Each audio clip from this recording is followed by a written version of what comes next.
ಸಂಪುಟ ವಿಸ್ತರಣೆಯ chess board, ಯಾರು ರಾಜ ಯಾರು ಪ್ಯಾದೆ. ನಮಸ್ಕಾರ ಸ್ನೇಹಿತರೆ, ಫಸ್ಟ್ ಕನ್ನಡಕ್ಕೆ ಸ್ವಾಗತ. ಇದು ಎಡಿಟರ್ ಸ್ಪೆಷಲ್.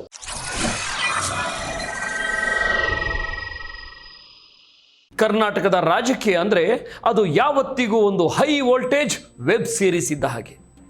ಪ್ರತಿದಿನ ಒಂದೊಂದು ಹೊಸ ಟ್ವಿಸ್ಟ್, ಪ್ರತಿಕೂಲ ಸನ್ನಿವೇಶಗಳಲ್ಲೂ ಅಚ್ಚರಿಯ ಕ್ಲೈಮ್ಯಾಕ್ಸ್. ಸದ್ಯಕ್ಕೆ ರಾಜ್ಯದ ಪ್ರತಿಯೊಂದು ಟೀ ಅಂಗಡಿಯಿಂದ ಹಿಡಿದು ವಿಧಾನಸೌಧದ ಪಡಸಾಲೆಗಳವರೆಗೂ, ಪ್ರೆಸ್ ಕ್ಲಬ್ನಿಂದ ಹಿಡಿದು ದೆಹಲಿಯ AICC ಕಚೇರಿಯವರೆಗೂ ಮಾರ್ಧನಿಸುತ್ತಿರುವ ಏಕೈಕ ಬಿಗ್ ಕ್ವೆಶ್ಚನ್ ಅಂದರೆ ಮುಖ್ಯಮಂತ್ರಿ DK ಶಿವಕುಮಾರ್ ಅವರ ಸಚಿವ ಸಂಪುಟದ ವಿಸ್ತರಣೆ. ಇದು ಈ ತಿಂಗಳಲ್ಲೇ ಆಗುತ್ತಾ, ಅಥವಾ ದೆಹಲಿಯ ಟ್ರಾಫಿಕ್ನಂತೆ, ಇಲ್ಲವೇ ನಮ್ಮ BBMP ರಸ್ತೆ ಕಾಮಗಾರಿಯಂತೆ ಮುಂದಿನ ತಿಂಗಳಿಗೆ, ಮುಂದಿನ ವರ್ಷಕ್ಕೆ ಪೋಸ್ಟ್ಪೋನ್ ಆಗುತ್ತಾ ಅನ್ನೋದು ಎಲ್ಲರ ತಲೆಯಲ್ಲಿ ಕೊರೆಯುತ್ತಿರುವ ಹುಳ. ನೀವೊಂದು ವಿಚಾರವನ್ನು ಬಹಳ ಸೂಕ್ಷ್ಮವಾಗಿ ಗಮನಿಸಿರಬಹುದು. ಈಗಾಗಲೇ CM ಜೊತೆ ಪ್ರಮಾಣ ವಚನ ಸ್ವೀಕರಿಸಿರುವ ಬಹುತೇಕ ಸಚಿವರು ಇಲ್ಲಿನ ನಾಯಕರ ಚಾಯ್ಸ್ ಅಲ್ಲವೇ ಅಲ್ಲ, ಬದಲಾಗಿ ಅದು ಹೈಕಮಾಂಡ್ನ ನೇರ ಆಯ್ಕೆ ಅನ್ನೋದು ಜಗಜ್ಜಾಹೀರಾಗಿದೆ. ಇಲ್ಲಿ ಸ್ಥಳೀಯ ನಾಯಕರ ದರ್ಬಾರ್ಗಿಂತ ದೆಹಲಿಯ ಆದೇಶಗಳೇ ಫೈನಲ್ ಆಗ್ತಿವೆ. ವಾಸ್ತವದಲ್ಲಿ ಏನಾಗಿತ್ತು ಗೊತ್ತಾ? ಈ ಕಹಾನಿ ಶುರುವಾಗೋದು ಸಂಪುಟ ರಚನೆಗೂ ಮುನ್ನ ದೆಹಲಿಗೆ ಹೋದ ಪಟ್ಟಿಗಳಿಂದ. ಸಂಪುಟ ರಚನೆಗೂ ಮುನ್ನ ಮಾಜಿ CM ಸಿದ್ದರಾಮಯ್ಯ ಹಾಗೂ ಹಾಲಿ CM DK ಇಬ್ಬರಿಂದಲೂ ಹೈಕಮಾಂಡ್ ಸಂಭಾವ್ಯರ ಲಿಸ್ಟ್ ಪಡೆದಿತ್ತು.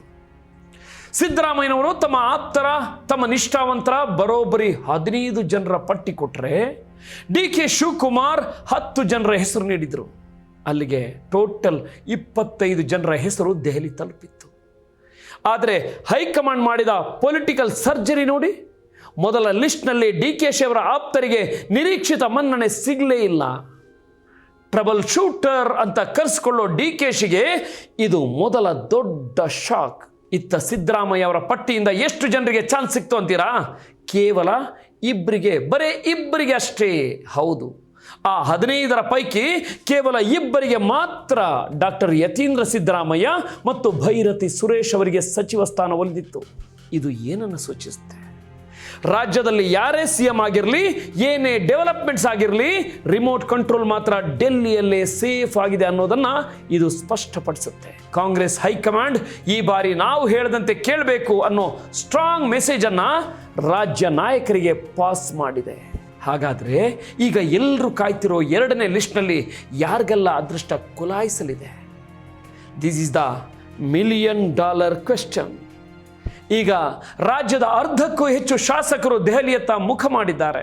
ಆದರೆ ದೆಹಲಿ ಮೂಲಗಳ ಪಕ್ಕಾ ಮಾಹಿತಿಯ ಪ್ರಕಾರ 2ನೇ ಪಟ್ಟಿಯಲ್ಲೂ ಹೈಕಮಾಂಡ್ ತನ್ನ ಬಿಗಿ ಹಿಡಿತವನ್ನು ಸಡಿಲಿಸುವ ಯಾವುದೇ ಲಕ್ಷಣಗಳಿಲ್ಲ. ಮುಖ್ಯಮಂತ್ರಿಯಾಗಿ DK ಶಿವಕುಮಾರ್ ಅವರಿಗೆ ಆಡಳಿತ ನಡೆಸಲು, ಅಧಿಕಾರಿಗಳನ್ನು ಕಂಟ್ರೋಲ್ ಮಾಡಲು ತಮ್ಮದೇ ಆದ ಒಂದು ಸ್ಟ್ರಾಂಗ್ ಕೋರ್ ಟೀಮ್ ಬೇಕಾಗುತ್ತೆ. ಹಾಗಾಗಿ ಅವರ ಆಪ್ತ ವಲಯದ 4ರಿಂದ 5 ಜನರಿಗೆ ಈ ಬಾರಿ ಸಚಿವ ಸ್ಥಾನ ಸಿಗಬಹುದು ಎನ್ನಲಾಗ್ತಿದೆ. ಇದು CM ಆಗಿ ಅವರ ಹಕ್ಕು ಕೂಡ ಹೌದು. ಆದರೆ ಸಿದ್ದರಾಮಯ್ಯ ಅವರ ಪಟ್ಟಿಯಲ್ಲಿರುವ ಉಳಿದ ಹೆಸರುಗಳಿಗೆ ಹೈಕಮಾಂಡ್ ಗ್ರೀನ್ ಸಿಗ್ನಲ್ ನೀಡುತ್ತಾ? ಇದು ಬಹುದೊಡ್ಡ ಅನುಮಾನ. ಯಾಕಂದರೆ ಹೈಕಮಾಂಡ್ನ ಲೆಕ್ಕಾಚಾರವೇ ಬೇರೆ ಲೆವೆಲ್ನಲ್ಲಿದೆ ಸ್ನೇಹಿತರೆ. ಈ ಬಾರಿ ಸಂಪುಟದಲ್ಲಿ ಕನಿಷ್ಠ 5ರಿಂದ 6 ಜನ ಹೊಸ ಮುಖಗಳಿಗೆ ಅವಕಾಶ ನೀಡಲೇಬೇಕು ಅಂತ ಹೈಕಮಾಂಡ್ ಪಟ್ಟು ಹಿಡಿದಿದೆ. ಅದಲ್ಲದೆ ರಾಹುಲ್ ಗಾಂಧಿ ಕೂಡ ಖಡಕ್ ಸೂಚನೆ ಕೊಟ್ಟಿದ್ದಾರಂತೆ. ಈ ಬಾರಿ ಹೆಚ್ಚಿನ ಸಚಿವರು 55 ವರ್ಷ ಒಳಗಿನವರಾಗಿರಬೇಕು ಅಂತ ಹೇಳಿದ್ದಾರಂತೆ. ಯಾಕೆ ಈ ಹೊಸ ಮುಖಗಳ ಜಪ? ಉತ್ತರ ಸಿಂಪಲ್.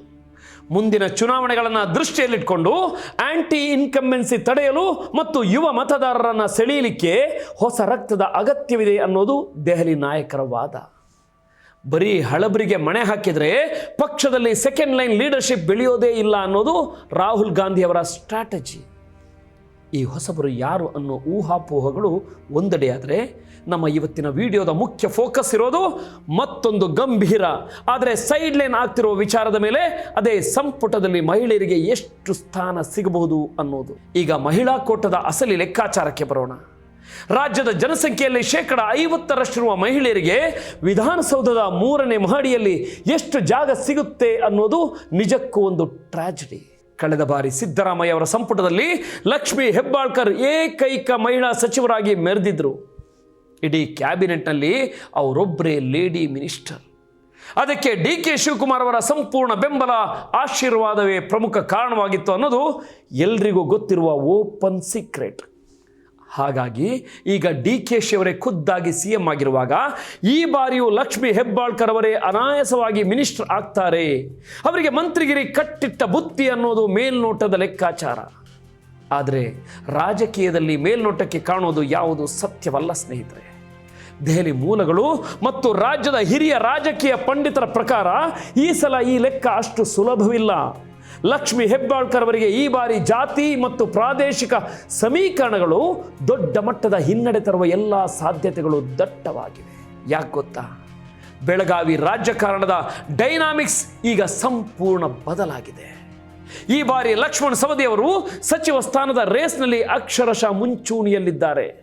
ಮೊದಲ ಪಟ್ಟಿಯಲ್ಲೇ ಮಿಸ್ ಆಗಿ ತೀವ್ರ ಅಸಮಾಧಾನಗೊಂಡಿದ್ದ ಸವದಿ ಅವರಿಗೆ ಈ ಬಾರಿ ಸ್ಥಾನ ಫಿಕ್ಸ್ ಎನ್ನಲಾಗ್ತಿದೆ. ಪಕ್ಷಕ್ಕೆ ಅವರ ಕೊಡುಗೆ ಮತ್ತು ಲಿಂಗಾಯತ ಸಮುದಾಯದ ಪ್ರಬಲ ನಾಯಕರಾಗಿ ಅವರ ಪ್ರಭಾವವನ್ನು ಹೈಕಮಾಂಡ್ ಯಾವುದೇ ಕಾರಣಕ್ಕೂ ಕಡೆಗಣಿಸುವಂತಿಲ್ಲ. ಒಂದು ವೇಳೆ ಸವದಿ ಸಂಪುಟ ಸೇರಿದರೆ ಏನಾಗುತ್ತೆ? ಬೆಳಗಾವಿ ಜಿಲ್ಲಾ ರಾಜಕಾರಣದ ಪ್ರಾತಿನಿಧ್ಯದ ಕೋಟ ಭರ್ತಿಯಾಗತ್ತೆ. ಆಲ್ರೆಡಿ ಸತೀಶ್ ಜಾರಕಿಹೊಳಿ ಮಿನಿಸ್ಟರ್ ಆಗಿದ್ದಾರೆ. ಒಂದೇ ಜಿಲ್ಲೆಗೆ ಎಷ್ಟು ಮಂತ್ರಿಗಿರಿ ಕೊಡೋಕೆ ಸಾಧ್ಯ? ಆಗ ಅದೇ ಜಿಲ್ಲೆಯ ಲಕ್ಷ್ಮೀ ಹೆಬ್ಬಾಳ್ಕರ್ ಅವರಿಗೆ ಹೊಡೆತ ಬೀಳೋದು 100ಕ್ಕೆ 100% ಗ್ಯಾರಂಟಿ. ಇದು ಕೇವಲ ಬೆಳಗಾವಿಯ ಪ್ರಾದೇಶಿಕ ಲೆಕ್ಕಾಚಾರವಷ್ಟೇ ಅಲ್ಲ ಸ್ನೇಹಿತರೆ, ಇಲ್ಲೊಂದು ಇಂಟ್ರೆಸ್ಟಿಂಗ್ ಕೌಟುಂಬಿಕ ಲೆಕ್ಕಾಚಾರವೂ ಲಕ್ಷ್ಮೀ ಹೆಬ್ಬಾಳ್ಕರ್ ಅವರಿಗೆ ಅಡ್ಡಿಯಾಗ್ತಿದೆ. ಶಿವಮೊಗ್ಗ ಜಿಲ್ಲೆಯ ಭದ್ರಾವತಿಯ BK ಸಂಗಮೇಶ್ ಅವರು ಈ ಬಾರಿ ಸಂಪುಟ ಸೇರುವುದು ಬಹುತೇಕ ಖಚಿತ ಎನ್ನಲಾಗ್ತಿದೆ. ಹಲವು ಬಾರಿ ಶಾಸಕರಾಗಿರುವ ಹಿರಿಯ ನಾಯಕರಾಗಿರುವ ಅವರಿಗೆ ಈ ಬಾರಿ ಅವಕಾಶ ನೀಡಲೇಬೇಕಾದ ನೈತಿಕ ಮತ್ತು ರಾಜಕೀಯ ಒತ್ತಡ ಕಾಂಗ್ರೆಸ್ ಹೈಕಮಾಂಡ್ ಮೇಲಿದೆ. ಇಲ್ಲೊಂದು ಟ್ವಿಸ್ಟ್ ಇದೆ, ಸೂಕ್ಷ್ಮವಾಗಿ ಗಮನಿಸಿ. BK ಸಂಗಮೇಶ್ ಹಾಗೂ ಲಕ್ಷ್ಮೀ ಹೆಬ್ಬಾಳ್ಕರ್ ಅವರು ಪರಸ್ಪರ ಬೀಗರು, ಸಂಬಂಧಿಕರು. ಕಾಂಗ್ರೆಸ್ ಹೈಕಮಾಂಡ್ ಈಗ ಉದಯಪುರ ಚಿಂತನ ಶಿಬಿರದ ಒಂದು ಕುಟುಂಬಕ್ಕೆ ಒಂದು ಟಿಕೆಟ್ ಅಥವಾ ಒಂದು ಅಧಿಕಾರ ಸ್ಥಾನ ಅನ್ನೋ ಫಾರ್ಮುಲಾವನ್ನು ಕಟ್ಟುನಿಟ್ಟಾಗಿ ಜಾರಿಗೆ ತರಲು ಮುಂದಾಗಿದೆ. ಹಾಗಾಗಿ ಒಂದೇ ಕುಟುಂಬದ ಇಬ್ಬರಿಗೆ ಅಂದರೆ ಬೀಗರಿಗೆ ಸಚಿವ ಸ್ಥಾನ ಸಿಗೋದು ಈ ಕಾಲದಲ್ಲಿ ತೀರಾ ಕಷ್ಟ. ಸಂಗಮೇಶ್ ಅವರಿಗೆ ಮಂತ್ರಿಗಿರಿ ಕೊಟ್ಟರೆ ಬೀಗರ ಅನ್ನೋ ಕಾರಣಕ್ಕೆ ಲಕ್ಷ್ಮೀ ಹೆಬ್ಬಾಳ್ಕರ್ ಅವರನ್ನು ಕೈ ಬಿಡುವ ಪರ್ಫೆಕ್ಟ್ ನೆಪ ಹೈಕಮಾಂಡ್ಗೆ ಸಿಕ್ಕಿಬಿಡುತ್ತೆ. ಇನ್ನು ಮುಸ್ಲಿಂ ಕೋಟಾದ ಕಡೆ ಬರೋಣ ಸ್ನೇಹಿತರೆ. ರಾಜಕೀಯದಲ್ಲಿ ಕಾಸ್ಟ್ ಮತ್ತು ಕಮ್ಯುನಿಟಿ ಮ್ಯಾಟ್ರಿಕ್ಸ್ ಇಲ್ಲದೆ ಯಾವುದೇ ಹೆಜ್ಜೆಯನ್ನು ಇಡಲಾಗೋದಿಲ್ಲ. ಮುಸ್ಲಿಂ ಪ್ರಾತಿನಿಧ್ಯದ ಅಡಿಯಲ್ಲಿ ಕರಾವಳಿಯ UT ಖಾದರ್ ಈಗಾಗಲೇ ಮೊದಲ ಪಟ್ಟಿಯಲ್ಲೇ ಸಚಿವರಾಗಿ ಸೇಫ್ ಆಗಿದ್ದಾರೆ. ಇನ್ನು ಜಮೀರ್ ಅಹಮದ್ ಖಾನ್ ವಿಚಾರಕ್ಕೆ ಬಂದರೆ ಅವರ ಹೆಸರು ಕೊನೆಯ ಕ್ಷಣದಲ್ಲಿ ಸಿದ್ದರಾಮಯ್ಯ ಅವರ ರಾಜಕೀಯ ದಾಳಗಳಿಂದಾಗಿ ಕೈ ತಪ್ಪಿತ್ತು ಅನ್ನೋ ಸುದ್ದಿ ದಟ್ಟವಾಗಿದೆ. ಒಂದು ವೇಳೆ ಈಗ ಜಮೀರ್ ಖಾನ್ ಅವರ ಹೆಸರು 2ನೇ ಲಿಸ್ಟ್ನಲ್ಲಿ ಖಚಿತವಾದರೆ ಬೆಂಗಳೂರು ಕೋಟಾ ಭರ್ತಿಯಾಗುತ್ತೆ. ಆಗ ಬೆಂಗಳೂರಿನಿಂದ ಮತ್ತೊಂದು ಮುಸ್ಲಿಂ ಹೆಸರಿಗೆ ಅವಕಾಶ ಸಿಗೋದೇ ಇಲ್ಲ. NA ಹ್ಯಾರಿಸ್ ಮತ್ತು ಸಲೀಂ ಅಹಮದ್ ಇಬ್ಬರು ಪ್ರಬಲ ಆಕಾಂಕ್ಷಿಗಳು ಮತ್ತು ಲಾಬಿ ಮಾಡ್ತಿದ್ದಾರೆ. ಆದರೆ ಇವರಿಬ್ಬರು ಮಲಬಾರ್ ಬ್ಯಾರಿ ಮೂಲದವರಾಗಿದ್ದರಿಂದ ಈಗಾಗಲೇ ಅದೇ ಸಮುದಾಯದ ಹಾಗೂ ಕರಾವಳಿ ಪ್ರದೇಶದ ಖಾದರ್ ಸಚಿವರಾಗಿರೋದ್ರಿಂದ ಮತ್ತೊಬ್ಬರಿಗೆ ಚಾನ್ಸ್ ಸಿಗೋದು ಕಷ್ಟ ಎನ್ನಲಾಗ್ತಿದೆ. ಇಲ್ಲಿ ಸೋಷಿಯಲ್ ಇಂಜಿನಿಯರಿಂಗ್ ಅನ್ನು ಹೈಕಮಾಂಡ್ ಬಹಳ ಸೂಕ್ಷ್ಮವಾಗಿ ಬ್ಯಾಲೆನ್ಸ್ ಮಾಡಬೇಕಿದೆ. ಈ ಮುಸ್ಲಿಂ ಕೋಟಾದ ಜಂಜಾಟದಲ್ಲಿ ಒಂದು ಮಾಸ್ಟರ್ ಸ್ಟ್ರೋಕ್ ಇದೆ. ಉತ್ತರ ಕರ್ನಾಟಕದ ಪ್ರಾತಿನಿಧ್ಯಕ್ಕಾಗಿ ಖನೀಜ್ ಫಾತಿಮಾ ಅವರ ಹೆಸರು ಫೈನಲ್ ಆಗುವ ಸಾಧ್ಯತೆ ಇದೆ. ಒಂದು ವೇಳೆ ಖನೀಜ್ ಫಾತಿಮಾ ಅವರಿಗೆ ಮಂತ್ರಿಗಿರಿ ಒಲಿದರೆ ಅವರು ಒಟ್ಟಿಗೆ 2 ಕೋಟಾವನ್ನು ಕವರ್ ಮಾಡ್ತಾರೆ. ಒಂದು ಮಹಿಳಾ ಕೋಟಾ, ಮತ್ತೊಂದು ಅಲ್ಪಸಂಖ್ಯಾತ ಕೋಟಾ. ಜೊತೆಗೆ ಕಲ್ಯಾಣ ಕರ್ನಾಟಕ ಭಾಗಕ್ಕೂ ಪ್ರಾತಿನಿಧ್ಯ ಕೊಟ್ಟಂತಾಗತ್ತೆ. ಇದು ಹೈಕಮಾಂಡ್ಗೆ 3-in-1 ಆಫರ್ ಇದ್ದ ಹಾಗೆ. ಆದರೆ ಇದರ ಡೈರೆಕ್ಟ್ ಇಂಪ್ಯಾಕ್ಟ್ ಬೀಳೋದು ಲಕ್ಷ್ಮೀ ಹೆಬ್ಬಾಳ್ಕರ್, ಉಮಾಶ್ರೀ ಮತ್ತು ನಯನ ಮೋಟಮ್ಮ ಅವರ ಮೇಲೆ. ಖನೀಜ್ ಫಾತಿಮಾ ಒಳಬಂದರೆ ಉಳಿದ ಮಹಿಳಾ ಆಕಾಂಕ್ಷಿಗಳಿಗೆ ಬಾಗಿಲು ಮುಚ್ಚಿದಂತೆಯೇ ಲೆಕ್ಕ. ಹಾಗಾದರೆ ಮೇಲ್ಮನೆಯ ಲೆಕ್ಕಾಚಾರ ಹೇಗಿದೆ? ವಿಧಾನ ಪರಿಷತ್ ಸದಸ್ಯರ ಪೈಕಿ ಕನಿಷ್ಠ 2 ಸಚಿವ ಸ್ಥಾನ ಸಿಗುವ ಸಾಧ್ಯತೆ ಇದ್ದು, ಅದರಲ್ಲಿ ಹಿರಿಯ ನಾಯಕಿ ಮಾಜಿ ಸಚಿವೆ ಉಮಾಶ್ರೀ ಅವರ ಹೆಸರು ಮುಂಚೂಣಿಯಲ್ಲಿದೆ. ಅವರು ಹಿಂದುಳಿದ ವರ್ಗದ ಪ್ರಬಲ ಪ್ರತಿನಿಧಿ ಕೂಡ ಹೌದು. ಸಿದ್ದರಾಮಯ್ಯ ಹಾಗೂ DKಶ ಇಬ್ಬರಿಗೂ ಬೇಕಾದ ನಾಯಕಿ. ಇತ್ತ ದಲಿತ ಕೋಟಾದಡಿ ಯುವ ನಾಯಕಿ ನಯನ ಮೋಟಮ್ಮ ಅವರ ಹೆಸರು ಜೋರಾಗಿ ಕೇಳಿಬರ್ತಿದೆ. ಇದು ಅನುಭವ ಮತ್ತು ಯುವ ಶಕ್ತಿಯ ನಡುವಿನ ನೇರ ಹಣಾಹಣಿ. ಆದರೆ ನಾನು ಮೊದಲೇ ಹೇಳಿದ ಹಾಗೆ ಇವರಿಬ್ಬರ ಭವಿಷ್ಯವು ನೇರವಾಗಿ ಮುಸ್ಲಿಂ ಸಮುದಾಯದ 2ನೇ ಮತ್ತು 3ನೇ ಆಯ್ಕೆ ಯಾರು ಅನ್ನೋದರ ಮೇಲೆ ಹಾಗೂ ಖನೀಜ್ ಫಾತಿಮಾ ಅವರ ಎಂಟ್ರಿಯ ಮೇಲೆ ನಿರ್ಧಾರವಾಗಲಿದೆ. ಮಹಿಳೆಯರಿಗೆ ಇರೋದೇ 1 ಅಥವಾ 2 ಸೀಟು, ಅದಕ್ಕೆ 4-5 ಪ್ರಬಲ ಆಕಾಂಕ್ಷಿಗಳು. ಇದು ಅಕ್ಷರಶಃ ಮ್ಯೂಸಿಕಲ್ ಚೇರ್ ಆಟವಿದ್ದ ಹಾಗೆ. ಸದ್ಯದ ಪರಿಸ್ಥಿತಿಯನ್ನು ವಿಮರ್ಶಾತ್ಮಕವಾಗಿ ನೋಡಿದ್ರೆ ಮಹಿಳಾ ಕೋಟಾದಲ್ಲಿ ಉಮಾಶ್ರೀ ಅವರ ಹೆಸರೇ ಸೇಫ್ ಝೋನ್ನಲ್ಲಿದೆ. ಸಿಎಂ DKಶಿ ಅವರು ಹೈಕಮಾಂಡ್ ಮೇಲೆ ವಿಪರೀತ ಒತ್ತಡ ಹೇರಿ ತಮ್ಮ ಆಪ್ತರಿಗೆ ಮಣೆ ಹಾಕಲೇಬೇಕು ಅಂತ ಪಟ್ಟು ಹಿಡಿದ್ರೆ ಮಾತ್ರ ಖನೀಜ್ ಫಾತಿಮಾ, ನಯನಾ ಮೋಟಮ್ಮ ಅಥವಾ ಲಕ್ಷ್ಮಿ ಹೆಬ್ಬಾಳ್ಕರ್ ಮರಳಿ ರೇಸ್ಗೆ ಬರಬಹುದು. ಇಲ್ಲದಿದ್ದರೆ ಇವರ ಕತೆ ಅಷ್ಟೇ. ಒಟ್ಟಾರೆಯಾಗಿ ಹೇಳಬೇಕಂದ್ರೆ ಇತ್ತೀಚಿನ ದಿನಗಳಲ್ಲಿ ನಮ್ಮ ರಾಜ್ಯ ರಾಜಕೀಯದಲ್ಲಿ ಮಹಿಳಾ ಪ್ರಾತಿನಿಧ್ಯ ಅನ್ನೋದು ಊಟದ ತಟ್ಟೆಯ ತುದಿಯಲ್ಲಿರೋ ಉಪ್ಪಿನಕಾಯಿಯ ತರಹ ಆಗಿಬಿಟ್ಟಿದೆ. ಮಹಿಳಾ ಸಬಲೀಕರಣ, ಶಕ್ತಿ ಯೋಜನೆ, ಗೃಹಲಕ್ಷ್ಮಿ ಅಂತ ಮೈಕ್ ಹಿಡಿದು ಗಂಟಲು ಹರಿಯುವಂತೆ ಭಾಷಣ ಮಾಡುವ ನಮ್ಮ ನಾಯಕರು ಅಧಿಕಾರ ಹಂಚಿಕೆ, ಮಂತ್ರಿಗಿರಿ ಅಂತ ಬಂದಾಗ ಮಾತ್ರ ಮಹಿಳೆಯರನ್ನು ವ್ಯವಸ್ಥಿತವಾಗಿ ಸೈಡ್ಲೈನ್ ಮಾಡ್ತಾರೆ. ಕಾಂಗ್ರೆಸ್ನ ಪವರ್ಫುಲ್ ಲೇಡಿ ಪ್ರಿಯಾಂಕಾ ಗಾಂಧಿಯವರು ಉತ್ತರ ಪ್ರದೇಶ ಚುನಾವಣೆಯಲ್ಲಿ ಲಡ್ಕಿ ಹೂ ಲಡ್ ಸಕ್ತಿ ಹೂ ಅಂತ ದೊಡ್ಡ ಕ್ಯಾಂಪೇನ್ ಮಾಡಿದ್ರು. ಅವರು ಮನಸ್ಸು ಮಾಡಿದ್ರೆ ರಾಜ್ಯದಲ್ಲಿ ಮಹಿಳಾ ಸಚಿವರ ಸಂಖ್ಯೆ ಖಂಡಿತ ಹೆಚ್ಚಾಗಬಹುದು.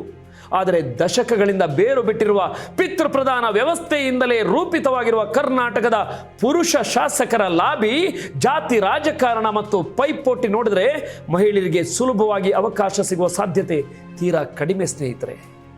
ಪುರುಷ ಶಾಸಕರ ಹಿತಾಸಕ್ತಿಗಳ ಮುಂದೆ ಮಹಿಳಾ ನಾಯಕಿಯರ ಧ್ವನಿ ಅರಣ್ಯ ರೋದನವಾಗ್ತಿದೆ. ಇತಿಹಾಸದ ಪುಟಗಳನ್ನು ಸ್ವಲ್ಪ ಹಿಂದಕ್ಕೆ ತಿರುವಿ ಹಾಕಿದರೆ ನಮಗೆ ಒಂದು ಕುತೂಹಲಕಾರಿ ಆದರೆ ಇಂದಿನ ರಾಜಕೀಯಕ್ಕೆ ನಾಚಿಕೆ ತರಿಸುವಂತಹ ಅಂಶ ಗೋಚರಿಸುತ್ತೆ.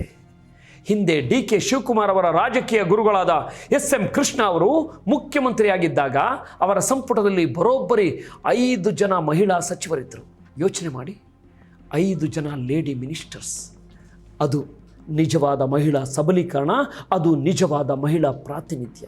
ಎಸ್. ಆದರೆ ಇವತ್ತಿನ ಪರಿಸ್ಥಿತಿಯೇ ಬೇರೆ. ಈಗಿನ ಶಾಸಕರು ಅಧಿಕಾರಕ್ಕಾಗಿ ಎಷ್ಟು ಡೆಸ್ಪರೇಟ್ ಆಗಿದ್ದಾರೆ ಅಂದರೆ ಮಹಿಳೆಯರಿಗೆ ತಮ್ಮ ಸ್ಥಾನ ಬಿಟ್ಟುಕೊಡುವಷ್ಟು ಉದಾರತೆ, ತ್ಯಾಗ ಮನೋಭಾವ ಯಾರಿಗೂ ಇಲ್ಲ ಅಂತ ಹಿರಿಯ ಶಾಸಕರೊಬ್ಬರು ಆಫ್ ದಿ ರೆಕಾರ್ಡ್ ಆಗಿ ನಮ್ಮ ಬಳಿ ನೇರವಾಗಿ ಹೇಳ್ತಾರೆ. ಇದು ಇಂದಿನ ರಾಜಕೀಯ ವ್ಯವಸ್ಥೆಯ ಕಟು ಸತ್ಯ ಸ್ನೇಹಿತರೆ. ಅಧಿಕಾರದ ದಾಹದ ಮುಂದೆ ಲಿಂಗ ಸಮಾನತೆ ಅನ್ನೋದು ಕೇವಲ ಪ್ರಣಾಳಿಕೆಯ ಪದವಾಗಿ ಮಾತ್ರ ಉಳಿದಿದೆ. ಈ ಇಡೀ ಪೊಲಿಟಿಕಲ್ ಡ್ರಾಮಾದ ವಿಶ್ಲೇಷಣೆಯನ್ನು ನಾವು ಆಳವಾಗಿ ನೋಡಿದಾಗ ಒಂದು ವಿಚಾರ ಸ್ಪಷ್ಟವಾಗುತ್ತೆ. ಈ ಬಾರಿ ಕ್ಯಾಬಿನೆಟ್ ವಿಸ್ತರಣೆಯ ಸಂಪೂರ್ಣ ಕಂಟ್ರೋಲ್ ಇರೋದು ದೆಹಲಿಯ ಹೈಕಮಾಂಡ್ ಕೈಯಲ್ಲಿ. ರಾಹುಲ್ ಗಾಂಧಿ ಅವರೇ ಖುದ್ದಾಗಿ ಎಲ್ಲ ನಿರ್ಧಾರಗಳನ್ನು ಕಠಿಣವಾಗಿ, ಯಾವುದೇ ಮುಲಾಜಿಲ್ಲದೆ ಸ್ಥಳೀಯ ನಾಯಕರ ಭಾವನೆಗಳಿಗಿಂತ ಪಕ್ಷದ ಭವಿಷ್ಯದ ಲೆಕ್ಕಾಚಾರದಲ್ಲಿ ತೆಗೆದುಕೊಳ್ತಿದ್ದಾರೆ. ಪುರುಷ ಶಾಸಕರ ಈ ತೀವ್ರ ಪೈಪೋಟಿ, ಜಾತಿ ಲೆಕ್ಕಾಚಾರದ ಸರ್ಕಸ್, ಪ್ರಾದೇಶಿಕ ಅಸಮತೋಲನ ಸರಿಪಡಿಸುವ ಕಸರತ್ತು ಮತ್ತು ಮುಂಬರುವ ಪಾಲಿಕೆ ಹಾಗೂ ಲೋಕಸಭಾ ಚುನಾವಣೆಗಳ ದೃಷ್ಟಿಯಿಂದ ಮಾಡಲಾಗ್ತಿರೋ ಈ ರಾಜಕೀಯ ಚದುರಂಗದಾಟದಲ್ಲಿ ಕೊನೆಗೆ ಮಹಿಳಾ ನಾಯಕಿಯರೇ ಮತ್ತೆ ತ್ಯಾಗ ಮಾಡಬೇಕಾಗಿ ಬರಬಹುದು ಅನ್ನೋದು ಅತಿ ದೊಡ್ಡ ವಿಪರ್ಯಾಸ. ಒಂದು ವೇಳೆ ಸಂಪುಟದಲ್ಲಿ ಕನಿಷ್ಠ 3 ಮಹಿಳೆಯರಿಗೆ ಸ್ಥಾನ ಸಿಕ್ಕರೆ ಕಾಂಗ್ರೆಸ್ ಒಂದು ಹೊಸ ಇತಿಹಾಸ ಸೃಷ್ಟಿಸಬಹುದು. ಯುವ ಜನತೆಗೆ, ರಾಜ್ಯದ ಮಹಿಳೆಯರಿಗೆ ಒಂದು ಪಾಸಿಟಿವ್ ಮೆಸೇಜ್ ಕೊಡಬಹುದು. ನಾವು ಹೇಳೋದನ್ನು ಮಾತ್ರ ಮಾಡಲ್ಲ, ಮಾಡೋದನ್ನೇ ಹೇಳ್ತೀವಿ ಅಂತ ಸಾಬೀತುಪಡಿಸಬಹುದು. ಆದರೆ ಈಗ ನಡೆಯುತ್ತಿರುವ ತೆರೆಮೆರೆಯ ಲಾಬಿ, ಜಮೀರ್, ಸವದಿ, ಸಂಗಮೇಶ್ ಅಂತ ಕೇಳಿಬರ್ತಿರುವ ಬಲಿಷ್ಠ ಪುರುಷ ನಾಯಕರ ಹೆಸರುಗಳು ಮತ್ತು ಸದ್ಯದ ಬಿಕ್ಕಟ್ಟಿನ ಪರಿಸ್ಥಿತಿ ನೋಡಿದರೆ ಮಹಿಳಾ ಪ್ರಾತಿನಿಧ್ಯಕ್ಕೆ ದೊಡ್ಡ ಮಟ್ಟದ ಚಾನ್ಸ್ ಇಲ್ಲ ಅನಿಸುತ್ತೆ. ರಾಜಕೀಯದಲ್ಲಿ ಕ್ಷಣಕ್ಕೊಂದು ಬಣ್ಣ, ಕ್ಷಣಕ್ಕೊಂದು ಟ್ವಿಸ್ಟ್, ಯಾವುದೂ ಶಾಶ್ವತವಲ್ಲ. ಹೈಕಮಾಂಡ್ನ ಆ ಮುಚ್ಚಿದ ಬಾಗಿಲಿನ ಹಿಂದಿನ ರಹಸ್ಯಗಳು ಹೊರಬಿದ್ದಾಗ ಯಾರ ಮುಖದಲ್ಲಿ ನಗು ಇರುತ್ತೆ, ಯಾರ ಕಣ್ಣಲ್ಲಿ ನೀರಿರುತ್ತೆ ಅನ್ನೋದನ್ನು ಕಾದು ನೋಡೋಣ. ಸೊ ಈ ಅನಾಲಿಸಿಸ್ ನಿಮಗಿಷ್ಟವಾಗಿದ್ದರೆ ಶೇರ್ ಮಾಡಿ, ನಿಮ್ಮ ಅನಿಸಿಕೆಗಳನ್ನು ಕಮೆಂಟ್ ಮಾಡಿ. ನೋಡ್ತಾ ಇರಿ ಫಸ್ಟ್ ಕನ್ನಡ. ನಮಸ್ಕಾರ.